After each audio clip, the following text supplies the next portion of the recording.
हाय, आजचा व्हिडिओ आहे प्रयागराजचा। मी आलेले आहे प्रयागराजला आणि प्रयागराजमध्ये हे आहे बडे हनुमानजी का मंदिर। त्याच्या आम्ही दर्शनाला गेलेलो। दर्शनाला गेल्याच्यानंतर सर्वात अगोदर आम्ही देवासाठी पानफूल घेतलं। पानफूल घेतल्याच्यानंतर चपला वगैरे ठेवून दिल्या। चपला घेऊन शिने आम्ही निघालो बड्या हनुमानजीच्या मंदिराकडे। तर हे पहा, असा आहे तिथला रोड आणि हे 3 द्वार आहेत तिथं। हे सगळ्यात पहिल्यांदा दाखवलेलं हे बडे हनुमानजी द्वार म्हणून आहे। त्यानंतर भावानं प्रसाद वगैरे घेतला। प्रसाद घेऊन शिने आम्ही निघालो दर्शनाच्या वाटेकडे। दर्शनाला निघालो। मला पण म्हणजे भावानं आणि आईनं वगैरे सांगितलं की इथं हे आहे प्रवेशद्वार, बडे हनुमानजीचं मंदिर आहे।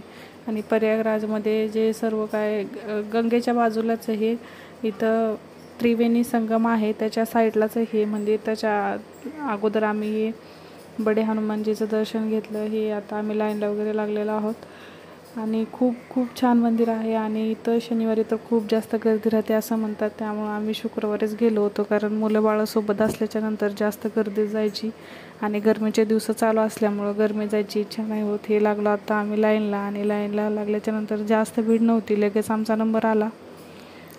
आणि ही माझी आई आणि हे पहा बडे हनुमानजीचं हे मंदिर आणि ही आहे मूर्ती।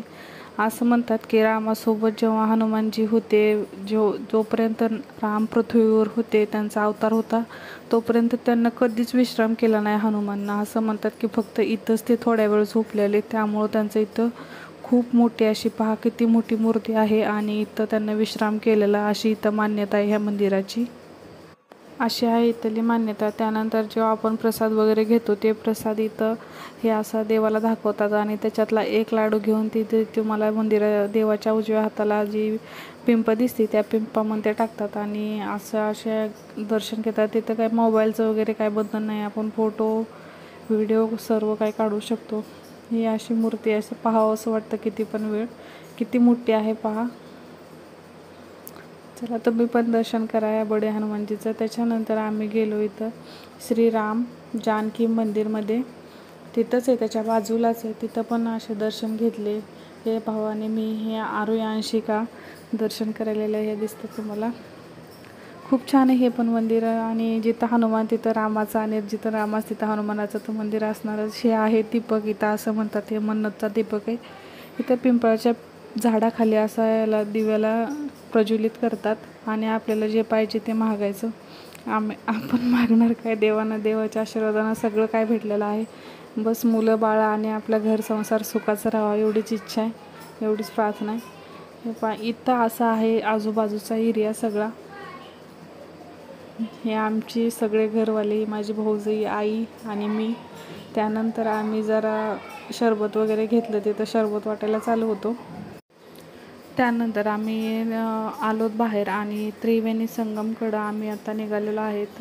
हे आहे तिकडं त्रिवेणी संगमचं, जिथं सरस्वती, गंगा, यमुना हे तिघीजणी भेटलेल्या आहेत। पण आम्हाला खूप लेट झालं होतं, त्यामुळं आम्ही लांबूनच दर्शन घेतलं आणि आलोत वापस। कारण मी पुढल्या व्हिडिओमध्ये गेले तर नक्की दाखवल की 3 संगमचं तिथं मिलन झालेलं। त्यानंतर मामानं मुलींना नेलं बेकरीमध्ये येता वेळेस की काय पाहिजे खायला म्हणून शिनी घ्या। तर मुलींना बस सगळं काय बघितलं, हे ते सगळं बघून शिनी फक्त त्यांना मागितली तर आईस्क्रीम, बासुंदी वगैरे। मामा म्हणत होता हे रबडी वगैरे खायची का, ती घ्या, तुम्हाला काय पाहिजे ते घ्या। पण नाही, मुलांना तर फक्त बाबा आईस्क्रीम पाहिजे। त्यांना घेतली आईस्क्रीम आणि आईस्क्रीमचा मस्त एन्जॉय केलं।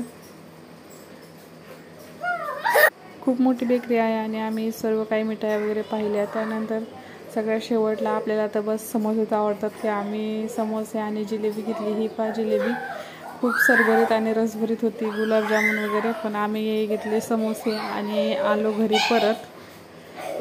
असे झाले आमचा प्रयागराजमधला दुसरा दिवस, सगळ्यात चांगला गेला आणि मस्त गेला। भावापाशी माहेरी आल्याच्यानंतर म्हणजे माझा पण भाऊ आर्मीमध्ये आहे, त्याच्याकडं आलोत आम्ही। चला ओके बाय, थँक्यू। हे पहा अंशिका आरोही कशा केल्यात। व्हिडिओ आवडला तर लाईक करा।